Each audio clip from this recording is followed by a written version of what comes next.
One Night at the Opera. Chapter 8. The window was closed with a curtain, but the rain on the other side continued. I noticed that if you listen closely, you begin to clearly hear its sounds.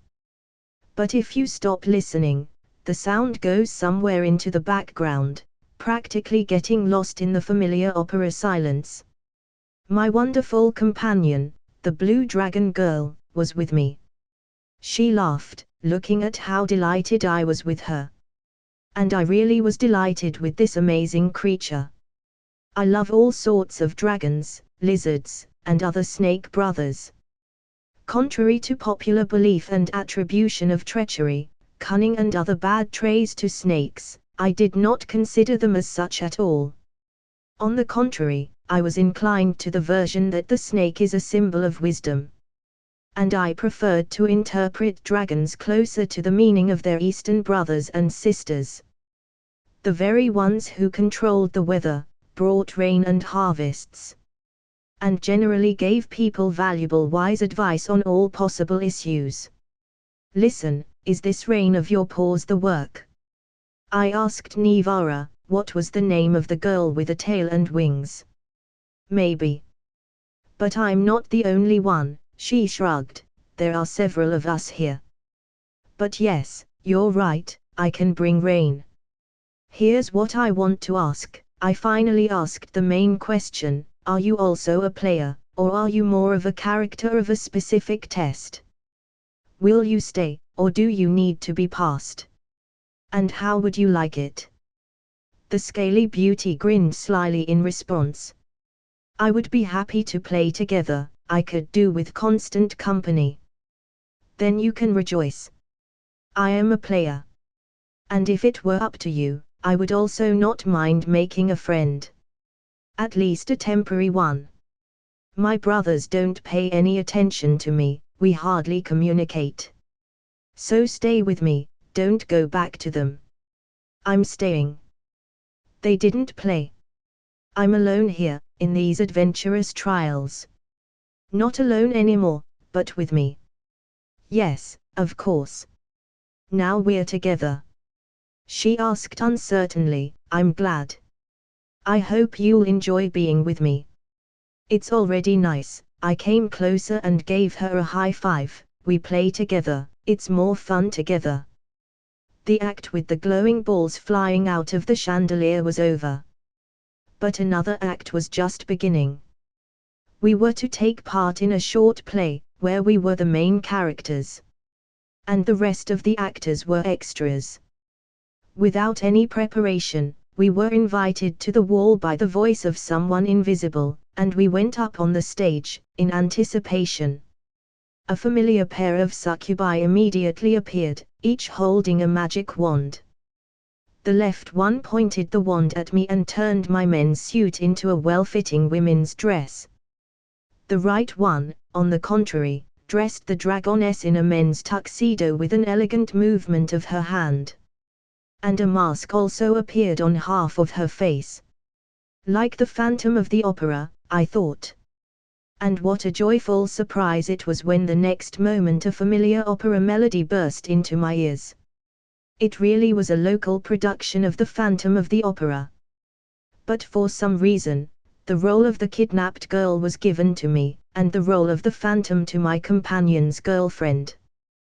Well, judging by everything, we are in for quite a comedy. And so, the performance began. Other actors came out on stage from somewhere behind the scenes. None of them gave us any hints, and no one bothered to give us sheets of paper with the text to read. Although, I knew the plot of this performance quite well, and could roughly imagine what I had to say here and there. Nivara found myself in the same situation. I was invited to sing, and I seriously sang a short song that came to mind. It was some Japanese song, from a movie, which I had been humming for half a day, impressed by the film. Now it was time to show off my existing talent. More precisely, what I had instead. I'm not much of a singer, but I didn't seem to have disgraced myself too much. It'll do, in a word. Then Nivara appeared, and right from the stage she tried to drag me off stage, somewhere to her underground chambers. I refused to be abducted, following the tone of the comedy. You should have seen the expression on this ghost's face when he was simply refused. But okay, I didn't resist for too long, and in the end the hapless kidnapper managed to drag me away under the pretext of the best fruit ice cream in the world. Change of scenery. We are sailing on a boat along an underground river, and here is Nivara herself singing very well. The role of a ghost suits her quite well, and as for me, I am already tired of looking at myself in a dress. It is not that comfortable, but too lush and heavy. I want to take it off. But they won't let me. I have to stick to the role. It's good that they don't ask me to impersonate my voice, and I can speak in my own. Anyway, I was kidnapped in full, then released, after several comical dialogues. I tore off the mask from my ghostly friend, and it turned out that under the mask she is too attractive. So much so that ordinary people's eyes pop out of their heads, sparks come out of their eyes, and in general, their eyes start spinning, as soon as they look at such beauty.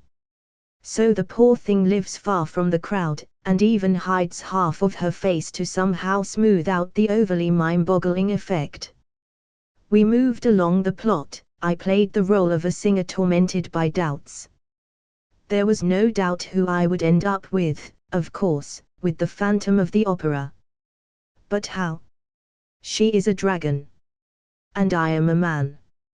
I mentioned this in the text, and everyone laughed at my resourcefulness, which I constantly showed due to ignorance of the exact words. In the end, they decided to simply close their eyes to this fact. Big deal, different types, love has overcome such trials. In the end, at the end of the play, there was an entertaining sword fight. And I had to fight. Although this is good, there was a reason to show masculinity, otherwise all the clothes and dresses. I fought with none other than the director of the theatre. In order to win it back and give it to the Phantom of the Opera on an official basis. In the end, love won, and we declared the theatre our personal property. And we decided that for us personally, free cakes should be given out during each intermission. The succubi returned and disenchanted us back from theatrical clothes into our own. The dragoness, by the way, wore a comfortable, tight yellow jumpsuit. But now she asked to be enchanted again into some pretty dress. And in general, she tried to take the magic wand away from the demoness, declaring that she needed it more. I watched the girls playing and wondered how our adventure would continue. It was only gaining momentum. After the end of the performance about the ghost, they would play its main theme for us once again. All the actors turned out to be musicians. Or maybe that was magic too. Each of them took an instrument and they played, and the notes flew out of the strings and pipes, visually hovering above the stage. We had to, or rather, could, at will catch these notes. And each note caught in our hand, it was absorbed and gave off a pleasant vibration inside. Low and high, according to the entire available range, they were pleasantly exciting, and so the music was perceived much more, better and more voluminous. Not only by ear, but also by touch, of course there will be a better perception. So we listened to the entire composition before the actors left again, and left, leaving us with the dragoness again, for some time, alone.